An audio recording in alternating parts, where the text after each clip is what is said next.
Welcome to the Open Adoption Project. This is episode 77. We're the Nelsons. I'm Lynette. And I'm Sean. In this episode, we interview Patrick Hawes, who is an adoptee. He shares his story about being adopted as an infant into a multicultural family and then reconnecting with his birth mother after the passing of both of his adoptive parents. Yeah, I really enjoyed listening to this episode. So, Sean does this interview, and so I was just listening to it as we were getting it ready to post, and it's an incredible story. Patrick is amazing. I really appreciate his insights and his willingness to talk about some challenging things. Yeah, I think I mentioned in the episode, but I really appreciate the fact that we can hear so many different stories from all different sides of adoption. And as we hear and listen and kind of process through those, that we really paint this holistic picture of what the adoption experience is as a whole. And as an adoption community, we can learn from that and learn from the good things, learn from the mistakes. And I think there's a lot of great things that we can learn from Patrick. I agree. So we'll jump to that interview. Thanks for being here.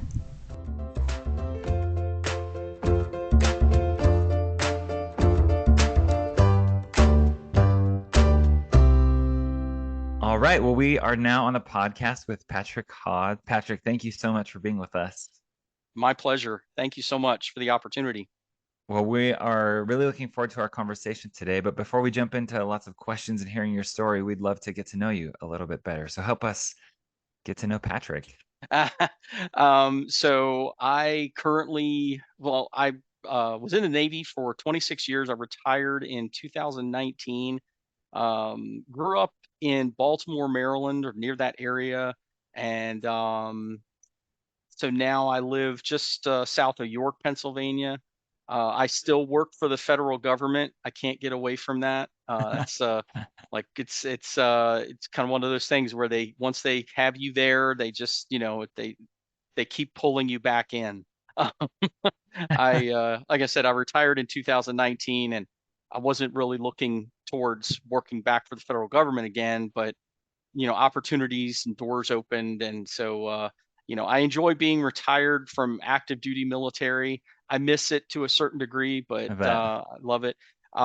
Married. My wife works at a school, an elementary school. I have a 15-year-old son who is he is I'm so we're both, my wife and I, are very proud of him. He's doing amazing things, and so yeah, we're just excited. We love our life and happy to where things are and all that stuff. So That's yeah, awesome. that's me in a nutshell. Very Perfect. simple. Awesome. No, that's awesome. Great. Well, let's jump in and you can share. We'd love to hear your experience as an adoptee. Maybe Hmm, share some of your story with us, and sure. then we'll pick apart some of your experience so that we can all Great. learn. Yeah. So I was adopted at 6 weeks old. I was it's August of 1970, and I was born actually in Asheville, North Carolina. And as I said, I was adopted at 6 weeks old. My adopted mom was Japanese, and my adopted dad was American. So I had a unique little, you know, contrast there. Yeah, Um, multicultural family. yeah. And they actually met when my adopted dad was stationed in the Air Force during just after World War II. So Okay. my when they adopted me, my adopted father was 47 because he was born in 1922, and my adopted mom was 42.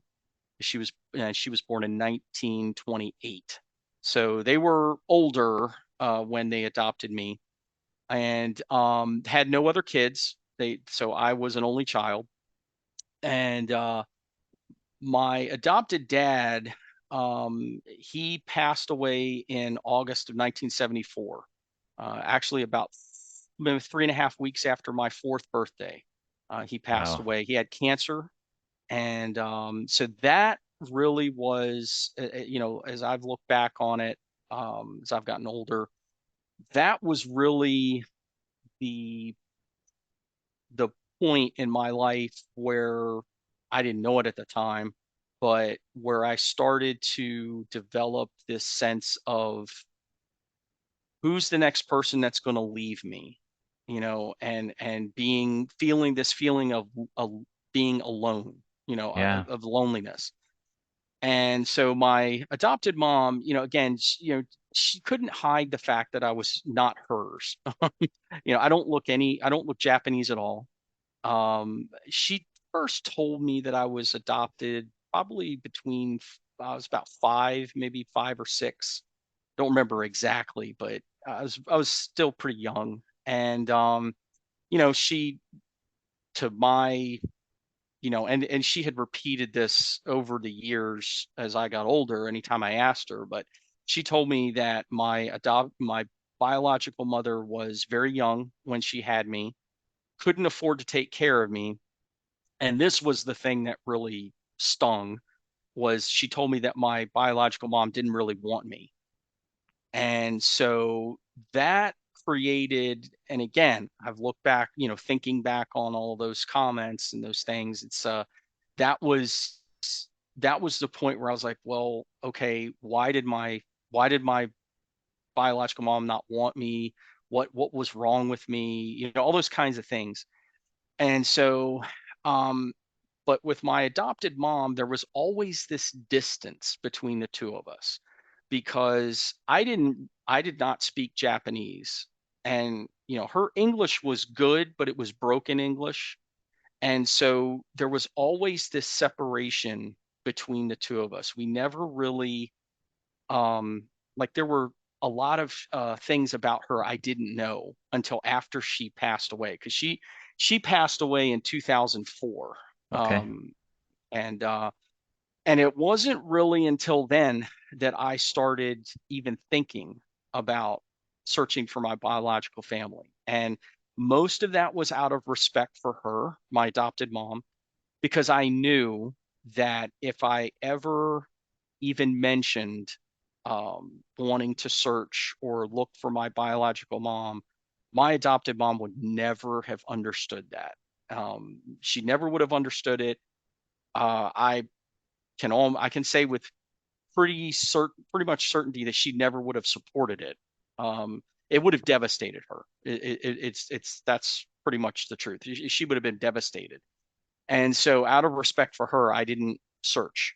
And but then after she died, there was this freedom within me to go and start. I'm like, I want to know. I want to get some answers. I want to find out, like, you know, where did I come from?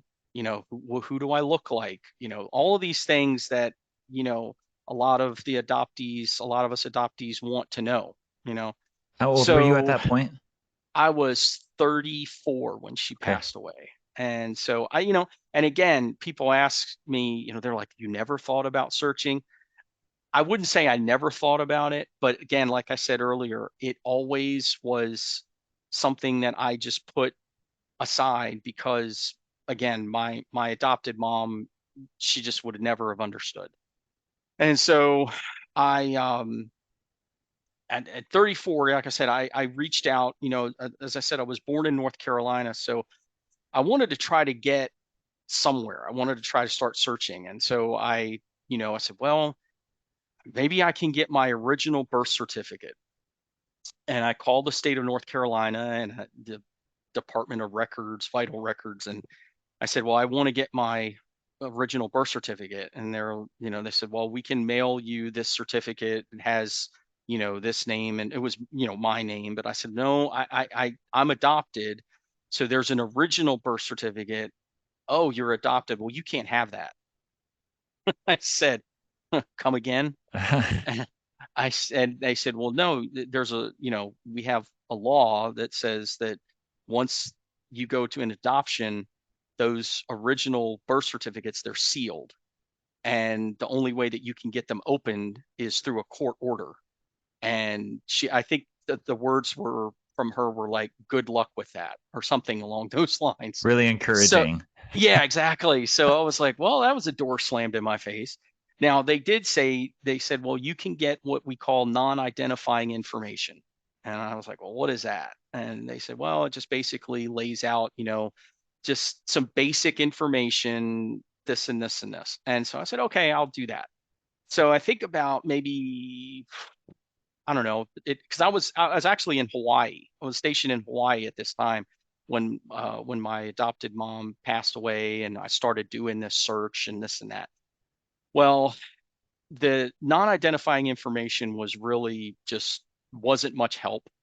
Although my wife was like, well, you could take this to a private investigator and they could probably find out some information. And I was like, yeah, but that would be really expensive. And I'm Yeah. not really thinking about doing that. So it kind of just sat on the back burner. I knew it was there. And I then I think it was around 2000, maybe 2009, 2008, 2009, the adoption, um, adoption search engines and adoption websites were starting to pop up where you could type in some basic information and get, and Yeah. try and see what was out there. So I did that. I think I put in my date of birth, the county that I was born in, and maybe some other information. And I actually, believe it or not, within like a couple days, I got my birth mother's name. Wow. But again, I was, again, being in the military and moving every few years, it was hard to do a search and get serious about it. So fast forward to 2015, and I was stationed in Norfolk, Virginia. So I was like, well, at that point, I'm 45. Excuse me. And I said, well, North Carolina's right there. And if nothing else, I've got to try this. I've got to start trying to search and get serious about this, because the other thing that had really pushed this, kind of gave me a catalyst or whatever you want to call it, was my wife gave birth to our son in 2008. Yeah. And when I held him for the first time, I looked at my wife and I said, do you realize that this is the first time that I am staring at someone face to face that I share blood with? It's the first time. And I said to her at that point, I said, I have got to find my birth family. I've got to find my birth mom. I have to, because this is the first time I'm looking at someone that I share blood with. But again, like I said, everything just kind of was, with being in the military and you're moving, it was tough. So 2015, I started seeing all of these, like I was reading a couple articles, I see it on Facebook, that people were finding their birth family through Facebook. And I was like, wow, I wonder. So I found a website, or found a Facebook group called, I think it was Adult Adoptees Born in North Carolina or something like that. And it was the same thing. It was, as previous. It was put in your date of birth, the county that you were born in, and then, you know, we'll see. So I did that. I think it was 15 minutes later, I get a Facebook message with my birth mom's name. And 15 minutes? yeah, it was the same name that I had from 2008. It was the same name. So I'm like, well, this has to be her. And what I found out later was that I was the only baby boy that was born on that date in Asheville that did not get, was not, that I was sent to a foster home. So that was just process of elimination that Yeah. they did when the search angels found it. But so I was like, okay, wow. Well, then maybe a half an hour after that, I got another Facebook message from this same search angel, I should say, that had picture of my birth mom from a wedding announcement in 1972.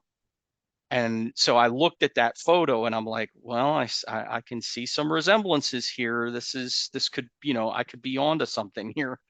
Well, then maybe an hour after that, I got another Facebook message with a link to my maternal aunt's Facebook page. And her Facebook page was really open in the sense that she had a lot of information there. She also had an email address that was in her bio. So that night, I put together like a 3 or 4 sentence email. I started off by saying something like, I'm not a scam artist. I'm not like trying to get for money or anything like that. I have reason to believe that your sister, my birth mom's name is Judy. I believe that, your sister Judy is my birth mother. I was adopted. I went through the whole deal, kind of trying to be brief. And I must have read that email probably, I don't know, 30 times. And I showed it to my wife, and she's like, "Oh, it sounds good to me." And I said to her, I said, "Well, you understand that once I press send, There's no there's no undoing turn." that. Exactly. I said, "There's no turning back. We're on this ride, and wherever it goes, it goes." And she goes, "Okay, I support you 100%. Let's go." And so I sent it, and it was probably about maybe 10 minutes, 15 minutes. She sent me an email back, and it was it was kind of something like, she says, it's very possible that, you're her son. I don't remember. I'm her younger sister, but I do remember her going away for a while when I was young. And so it's possible. Let me do some research. I have to, talk to some family friends, and I'll get back to you. And it was probably a few days later, maybe 5, 6 days later. She called me and she gave me the whole rundown. She said that, my mom got pregnant at an early age, and her parents, she said, my parents were very strict Southern, they were Southern Baptists. This is not, having a child this way is not right, da da da da da. They sent my mom to a home for unwed mothers in Asheville. And that's where she had me. And so, she found out a couple other pieces of information that she relayed to me, and then she said, you bear a very striking resemblance to Judy's daughter, Tracy. And I said, wow. I said, so I have a sister. And so she said, but let me reach out to Tracy and tell her this first. And, I respected all of that because I didn't want to cause any problems. I didn't want to, Right. create any waves or anything. So it was probably a couple of days later that I got a Facebook message from Tracy, and she was like, this is all surprising. I didn't know anything about this. My mom never told me. And so we started talking through Facebook Messenger, and then probably like a week later, we had our first phone call. I think we were on the phone for about 3 hours, Wow. just kind of like going through our lives and just kind of talking about, just different things. And then Father's Day weekend of 2015. This is, and I don't want to turn anything religious, but this is, where I believe that the good Lord had a hand in all of this. Father's Day weekend 2015, I had a work trip to Spartanburg, South Carolina, which is where my maternal aunt lives, in Spartanburg, South Carolina. And so I met my maternal aunt and her husband. They were wonderful people. They actually had me over to a Father's Day brunch at their house that day, and I met all this family, kind of extended family kind of thing. Everybody was so welcoming. They opened their arms to me and just, so nice to meet you. Thank you. And my aunt kept telling me, I'm so glad you didn't give up. I'm so glad you did not stop searching, because we're grateful that you're here, and that we found you and you found us. So it made me feel like I had this sense of belonging. Um, so just to talk about my birth mom, and I met my sister during that same weekend. We just, us meeting and talking. It was like those 40 plus years didn't happen. We connected, Connected. and we're very close. Even to this day, we're very close. And then the last piece of this was meeting my mom. Unfortunately, what I found out when I, started talking to my aunt was that my birth mom had a massive stroke, probably around 2000. I think it was at around the 2010, 2011, somewhere in there, might have been later. And is in a nursing home. And so they were worried about telling her about me for a while because they didn't know how she would take it and those kind of things. Well, I think it was right after Mother's Day of 2016. My sister was like, okay, it's time. We need to set up a time for you to come down here and meet mom. I was like, okay, it's finally after 45 years, I'm ready. So Yeah. I went to the nursing home. My wife and my son came with me on the trip. My mom's in a nursing home in North Carolina. So we drove down to North Carolina from Virginia, and my wife and son did not come to the nursing home because, again, I wasn't really sure how everything was going to go. So I kind of just said, okay, you guys go shopping or do whatever. Yeah. And then, my sister and her husband, we went to the nursing home, and my sister went in first and started talking to my mom and said, Mom, do you remember back in 1970, you gave up a child and this and this and this. And initially my mom said no. She said no, no. And then finally my sister was like, Mom, I know it's okay. It's okay. I know. And you had a son, and his name is Patrick, and he's been looking for you, and he's here. He's out in the hallway, and he wants to meet you. And so finally she said, my mom just kind of let out this really huge sigh and just kind of went, yes, I did.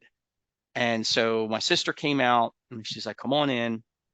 And I walked in, and I saw my mom, and it was, yeah, it was really, really emotional. As you can tell, is really emotional. I can't And imagine. yeah, and so I didn't really know what to say initially, but my mom stepped in, and she kept saying, I'm sorry. I'm sorry. And she said, I didn't have a choice. And I said, Mom, you don't need to apologize for anything. Everything happened for a reason. God had a plan for all of this, and it's okay. I'm here now, and everything's okay. And that just kind of set everything, everything was good. And so we visited for, I don't know, a couple more hours. We were there. And then, as I was leaving, I said, I'm going to see you soon. And then she stopped me, and she said, hey, she said, Patrick. And I turned around, and I said, yeah, what is it, Mom? And she said, she has a hard time talking because of the stroke, but she just said, grandson. And I said, oh, you want to meet your grandson? I said, yeah. She said, yeah.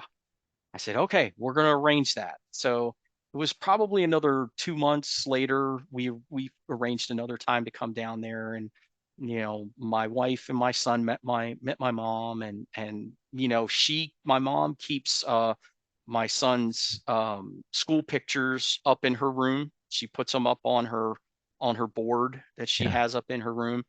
Um, and so then fast forward to August of 2016, it was on my birthday, and I wasn't expecting anything, from her. But then about 3:30, 4 o'clock in the afternoon, my phone rang, and it was my mom. And I had been talking to her probably every day, every other day. I was calling her and talk for 5 minutes, whatever.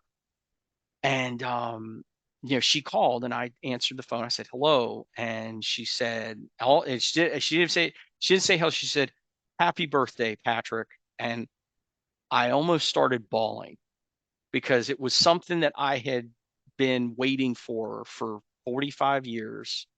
To hear my mom say happy birthday. So that was really like, everything like kind of put into this whole end of this journey.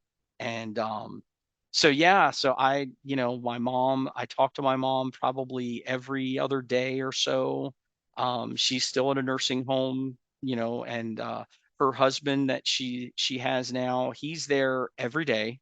And when I say every day, I mean every day, 7 days a week. And he's there from the time that they open at around 8 o'clock until the time that they come in to give my mom medication to help her sleep, which is usually around 6:30. He doesn't go anywhere else. He's right there by her bedside. What a good And guy. he's there. Yeah, he's one of a kind. He truly is one of a kind. And she is my mom. What I've learned from her is she's a fighter.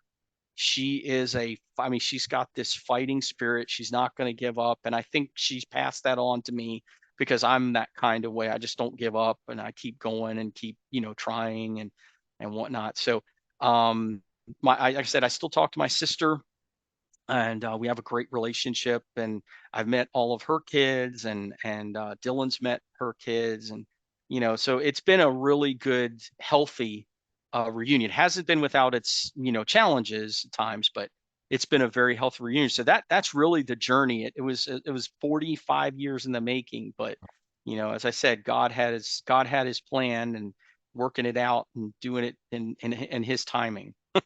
Wow. Thank you so much for sharing that. And Oh, I have a lot of questions. Just out of absolutely. curiosity, any connection with birth father or biological father yet, or that side? Um, no, and that wasn't really part of it. I just, I never really got into that part of it. Okay. So no, no. Yeah. All right. Well, I have a lot of questions for you. Um, Fire away. so let's go back Yeah. to maybe earlier in life. Hmm. What do you wish that your adoptive family um, had done differently in retrospect?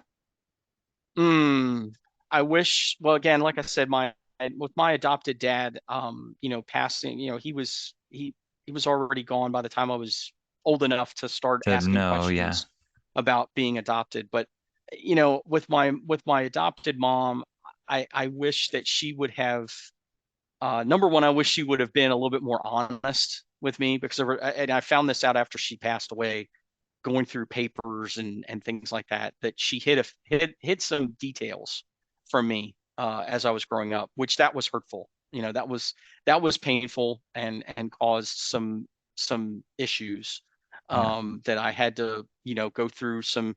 I spent a couple years in counseling and therapy to try to work through all of that, because by that point my adopted mom had already passed away, so I couldn't confront her or talk to her about these issues or these things. So how do you handle that? But yeah, I wish that she would have been honest. I wish she would have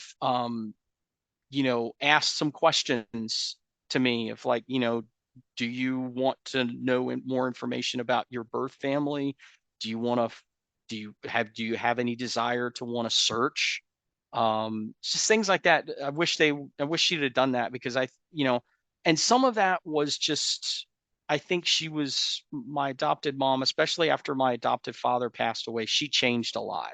And I think she became much more protective. She yeah, was guarded, yeah, extremely protective of me. Oh yeah, absolutely. She was extremely protective of me. And that term smothering, yeah, that was it. She was very, very protective of me. And so yeah, so I okay. just wish that she would have done that. Yeah. So a little bit more transparency, obviously age appropriate. It's Yeah. but making sure that we share as much information as we can, and then also I like how you verbalized this, but just kind of checking in with you and kind of gauging the temperature. Like, how are you feeling Yeah, about this? What yeah, questions do you have? And yeah, just making sure that we have that door open for some open dialogue. yeah, absolutely. Okay. Couldn't agree more. It's vital. It's so important. And because regardless of, and I tell people this all the time, I had a good childhood as far as like I never, I grew up in a good home. I never really was not no abuse or anything like that. It was the 70s, so I mean, you can figure all of that out, my childhood and that kind of deal. But you know, my childhood was good as far as like, she took care of me. I believe that my adopted mom loved me. I do believe that. Um, that being said, there were things that I was really curious about, but I never felt that there was any kind of openness or freedom to ask. So, Gotcha. Yeah. And I mean, and that's going to build some walls, hmm and you're trying to manage how she feels about the situation rather than potentially her managing how you feel about the situation, yeah, which, yeah, that's challenging as a child for sure. yeah, Um, yeah. maybe the listener to this podcast is considering adoption or as an adoptive parent already. hmm What type of advice or counsel would you give them to help help them avoid some of the mistakes or things that you Mm. wish had been done differently?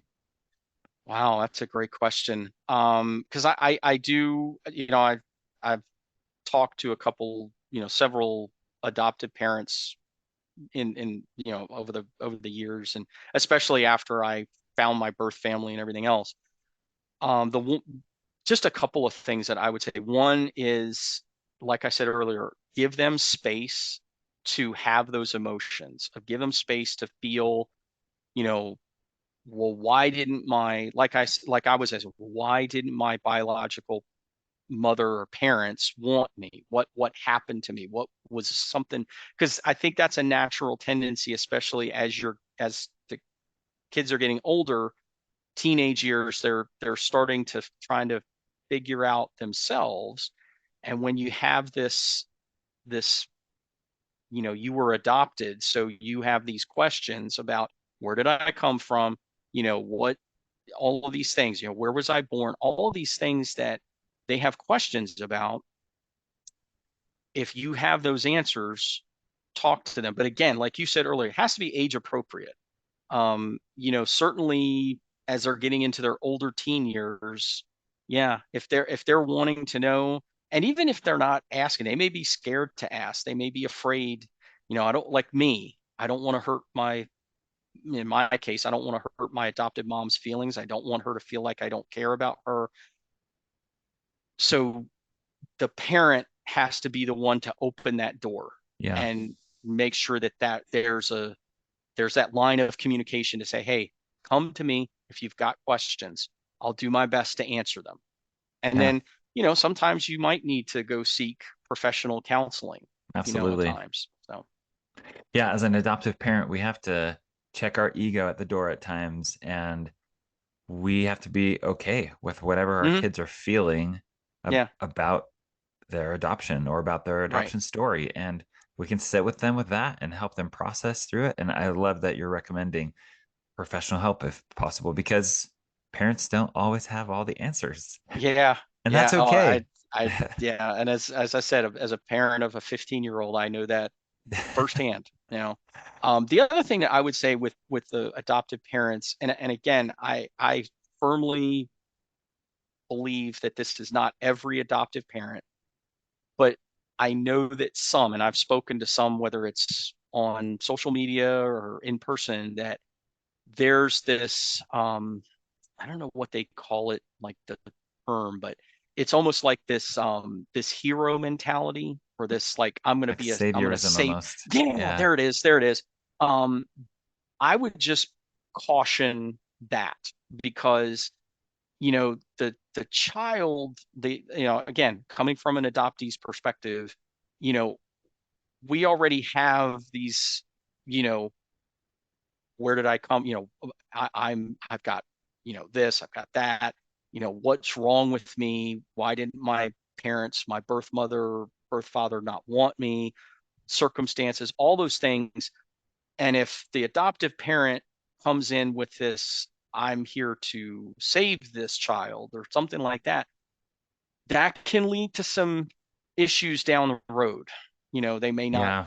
want to share the information or something like that. So I would just, again, I know that there are, a lot of great adoptive parents out there and they're doing great things. And, as I tell people this all the time now, it's like there's so many great things about adoption. And I fully support, parents wanting to adopt for variety of reasons, whatever that reason might be. But yeah, just I would just say, just really make sure that you're doing, that you're not doing it so that you can quote unquote save Yeah. a child.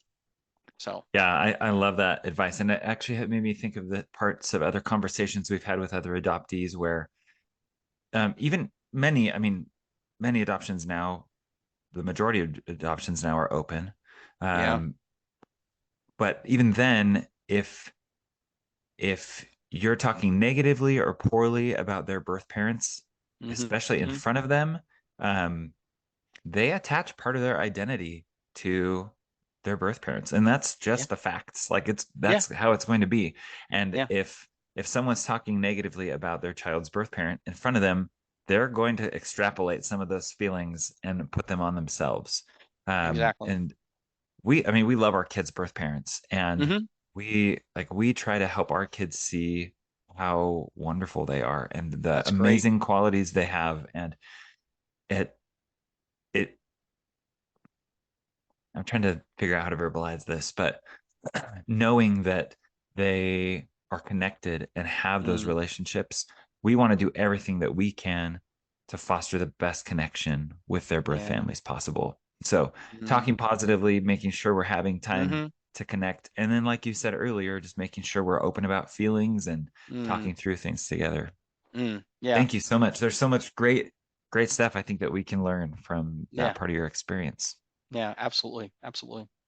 Maybe let's shift a little bit and talk about reunification. You shared a lot of your story, which was awesome. How do you feel like connecting to your aunt and your sister and your biological mom? Hmm. Um, how do you feel like that has influenced or affected your sense of identity? It helped me. It it helped me realize, it gave me a sense of identity. Yeah, I don't want to use your question to my answer, but yeah, it gave me this sense of, okay, this is where I come from. This is my, this is my background. These are my roots. These are the, I can, and I can't stress for me, I can't stress enough seeing the resemblance, like, and I know, I think when you sent the initial thing to me, you asked for a picture. One of the pictures I'll send to you is a picture of my sister and I, and the first time we met. And the thing that my wife said when she saw that picture was, there's no need for a DNA test. Absolutely none. And so when I see my sister and I, or my mom, or even my aunt, it's this, I see the resemblance. And seeing that is so, it's like, I can't put it into words properly how that made me, okay, this is my connection. This is like, this is my family. And it also helped, that they were so welcoming, because Yeah, I know that not every reunion or every search ends up this way. yeah, I have been blessed. And the other thing that I was blessed with, and I can't stress this enough, and I would say this to any, I would pray this for any adoptee out there, is that having a supportive spouse, or a supportive partner, was, I can't tell you how huge that was. My wife was there for me through from beginning all the way through till now. And the ups, the downs, she was always there, always this voice of calm and, never like said no, never you know, like, why are you doing this? It was never that. And so that was huge. Having Yeah. that support system for me was so vital. And because, like I said, not every reunion ends up positive. I know that. And I've spoken to a lot of adoptees who got a door slammed in their face, or, don't ever, who are you? Don't ever come talk to me again, or something like that. Yeah. And I know that happens. And that is a whole journey in and of itself. And what do you do then? And they've asked me, it's like, what do I do? I'm like, well, you kind of got to take a step back. And, you got to remember that this is also new for them. Right. If they, like, because in my mom's case, my biological mom, she kept that secret for 45 years. She didn't tell anybody. Her her husband, her own kids, they didn't know. Wow. Nobody knew. There was only 3 or 4 people that knew, and 2 of those were her mom and dad. So there's only like 4 people that knew what happened.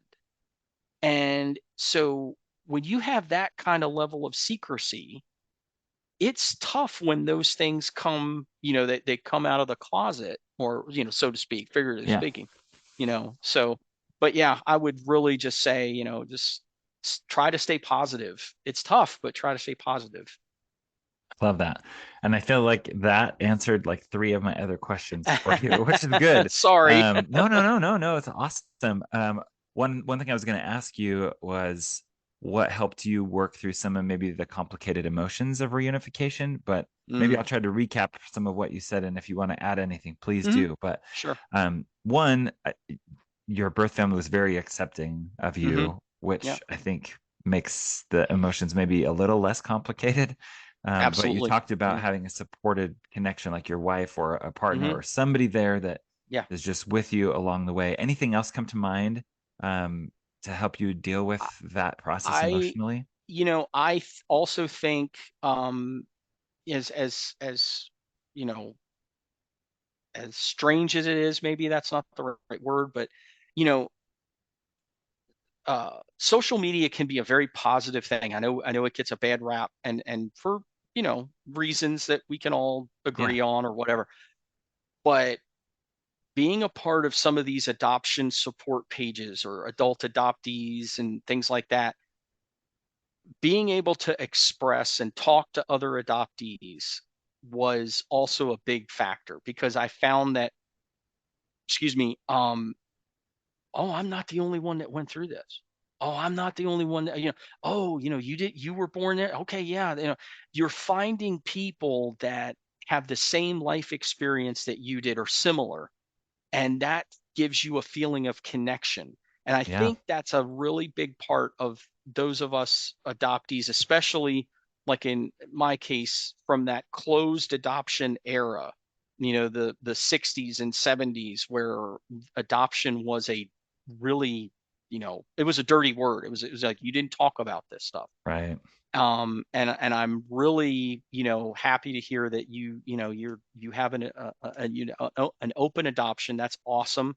And that, that is, I often think, what would have been if I had, had mine been an open adoption. But, you know it that's what I would say. It's like, yeah, that's something, getting a part of that connection. And I would also give that advice to adoptive parents, that as your adoptee gets older, um, find adoption groups, adoption Yeah, support groups that are in your area, and be brave enough to take your child to them and let them talk, and let it, because they may share things with with other adoptees that they don't want to share with yeah, you. yeah, And that's absolutely. not, that's not a that's not an offense to the parents. It's just Absolutely not. Yeah. when they find, it's like in my case, when I find somebody that, oh, you were adopted. Oh, when did you get it? Okay. And we start finding these little life experiences that we were similar, you Hmm. feel connected. And that's a huge part about adoptees, is that feeling of connection, that feeling of, being a part of something. So, Yeah.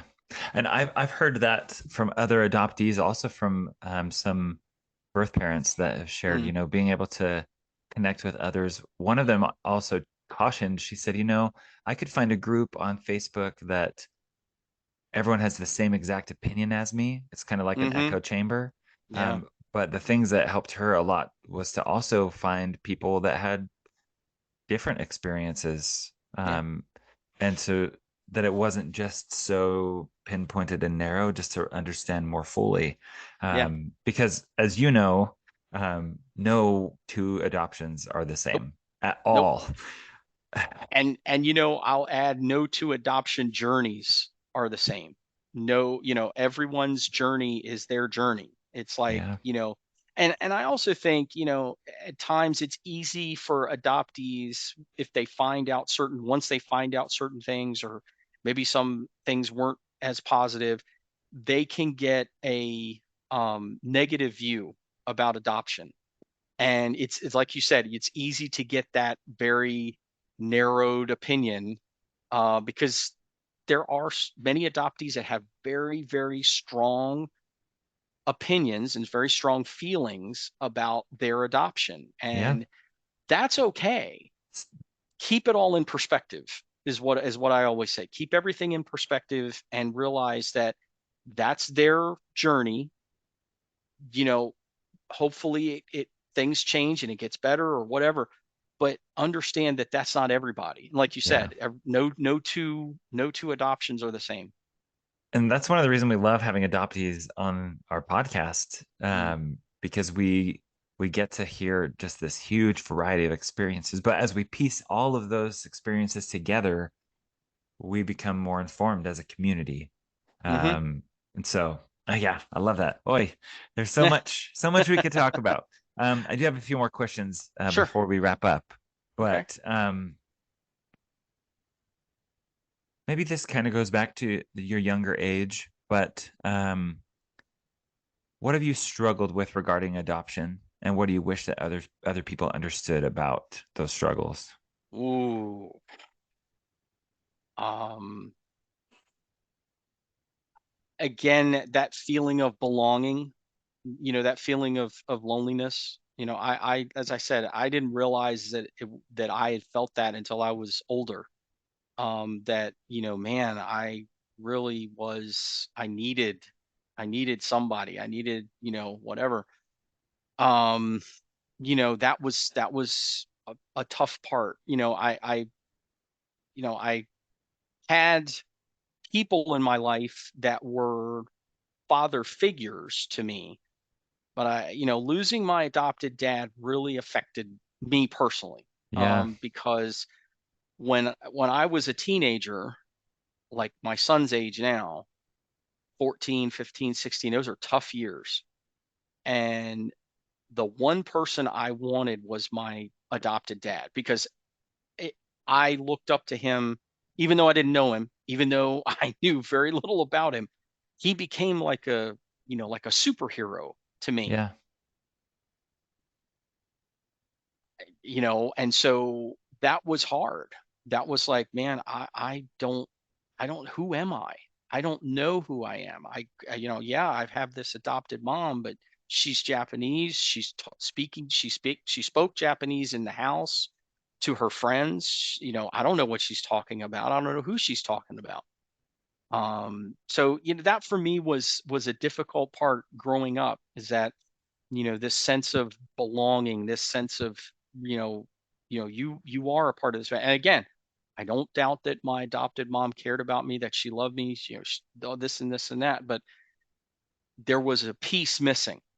And so, yeah, I would say that part of adoption was tough. And then, kids at that, especially at the young age, 9, 10, 11, they can be tough. And when they find out that you're adopted, like, oh, especially back then in the 80s, it Yeah. was, There's more you know, stigma.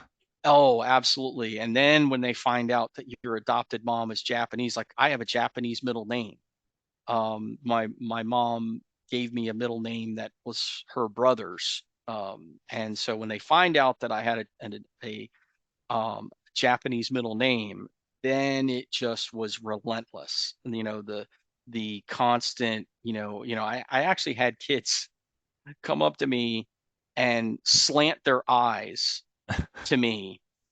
And I'm like, I'm not Japanese, that's like, oh, but this, so yeah, it's just that. And then how do I deal with that as a 11 or 12-year-old kid? It's like, that was hard. Yeah, especially if your feelings are guarded and you don't feel like you can approach Yep. your like most trusted adult about it. Yeah.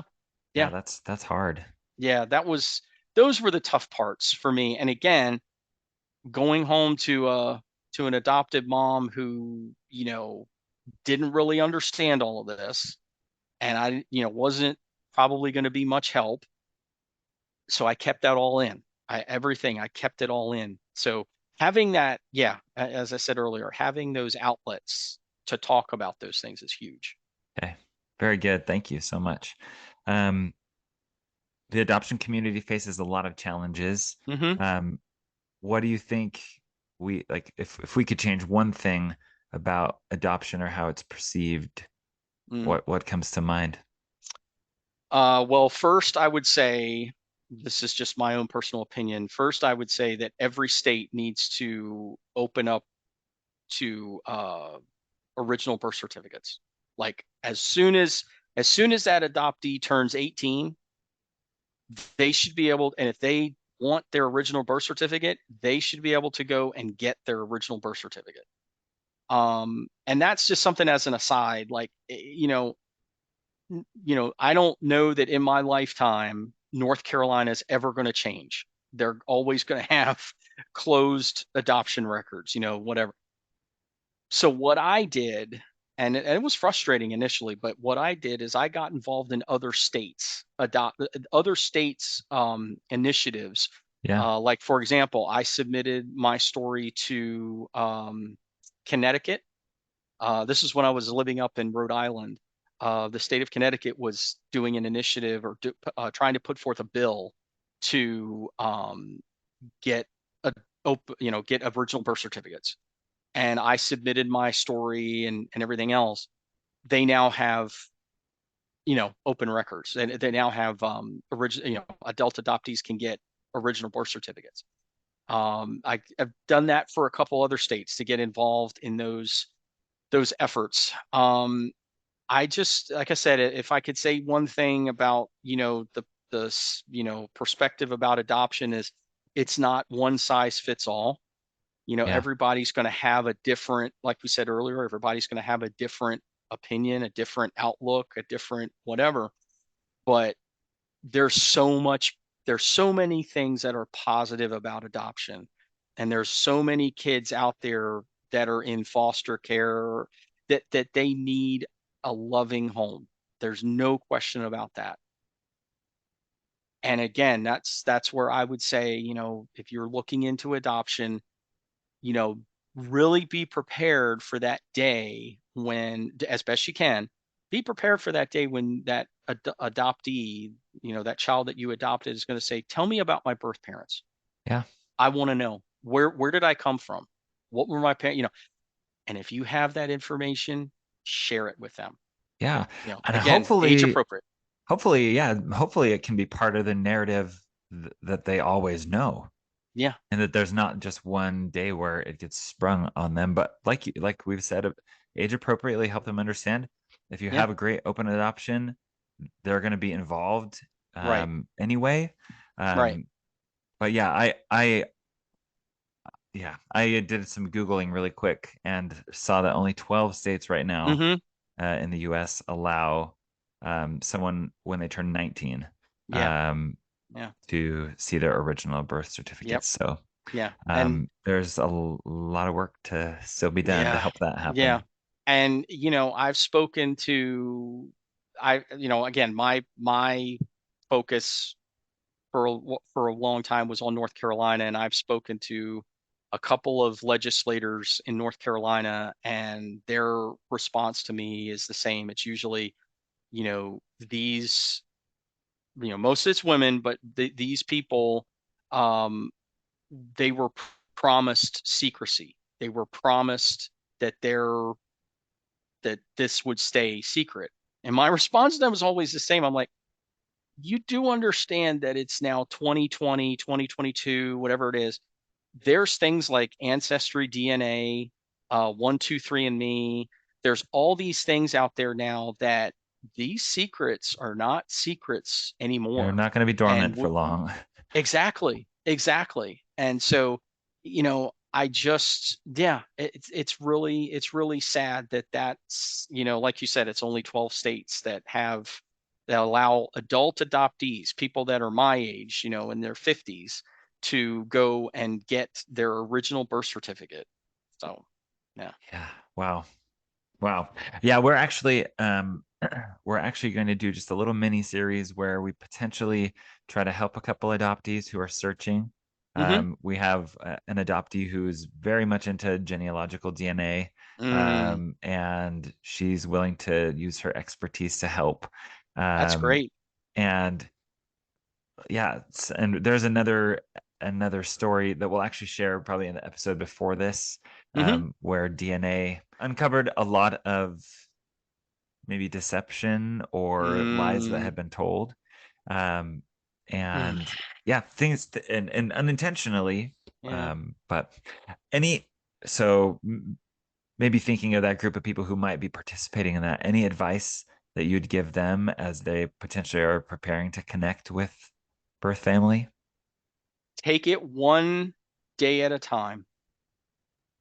Keep everything in perspective and take it one day at a time, because it's easy to get wrapped up in a beautiful narrative, or this is the way it's going to work out. And I can just tell you from my own experience, it wasn't a smooth ride. There were bumps along the way, not major, but there were bumps along the Yeah, way. And so you just have to take it one day at a time. For me, my faith was huge, as far as that rock that I can rely on. And yeah, just and again, I always go back to having a support system, having a spouse, a partner, you know a best friend, whatever it might be, that can be alongside you through that journey and just be there and yeah, just say, I'm here. What do you need? I may not be able to help, may not be able to answer these questions, but I'm here to listen. Because and a lot of times that's what, that's what they need. They need someone to listen. yeah, for sure. Well, Patrick, thank you so much for Oh, it's spending my some time pleasure. with us. It is my Uh, pleasure. I've really appreciated your openness, and I've learned a lot from you, and I know that our community will as well. So thank you so much. Well, again, I appreciate it. It's my pleasure. And really, I support what you're doing, and wish you nothing but the best going forward. Awesome. Thank you. Wow, I really appreciated this interview. I loved hearing all of the different things Patrick had to share. I really liked what he talked about when he said that we should keep things in perspective and we should remember that we might have an experience that looks like this, and then others might have experiences that look completely opposite, and hold space for these different experiences and be respectful of the fact that people have different experiences, being open to listening to those anyway. I thought that was a great reminder. Yeah, I really like that. Something that I am glad for Patrick's sake was how receptive his biological family was. Now, I know that that's not always the case, but in this circumstance, that really helped Patrick in finding some of the answers to the questions that he had. And for me, again, I guess thinking just as an adoptive parent, if I can do everything in my power to help our children have positive and meaningful connections with their birth families, then my hope is that they can have a lot of those same type of answers or feelings. Yeah, I think that's great. You know, something else that I kept thinking of while I listened to this episode was something that another adoptee shared with us once. I think it was Devaney. She said, if you can't have an open adoption, at least have an open dialogue, have open communication about everything you know as an adoptive parent, right? If you can't have that open, like that connection to biological family, at least have all of the information you can available to your child. And I think that's so important. As Patrick was talking about availability of original birth certificates for adoptees and how that's such a huge problem, how it's not an option in so many states, just made me think about how important it is as adoptive parents to really make sure we're providing everything we know to our kids. Of course, some things might be more sensitive, need to share details in age appropriate ways, but really these are their stories, and empowering adoptees to have all of the information they can. I think that's really important. Me too. Well, thank you so much for listening to this episode of the Open Adoption Project, and thank you to Patrick for sharing and being so open with us. Yes, so wonderful. Just a quick shout out, if you would like to subscribe to our newsletter and you have not, you can do that at our website at openadoptionproject.org. And if you or someone you know might be interested in getting some free help with finding their biological family through DNA searching, we are partnering with Devaney Roberts, and she is hoping to help a couple more adoptees. So we're looking for a couple more applicants. If you're interested, you can find that application on our website at openadoptionproject.org or in the show notes. Again, thank you so much for listening to this episode of the Open Adoption Project.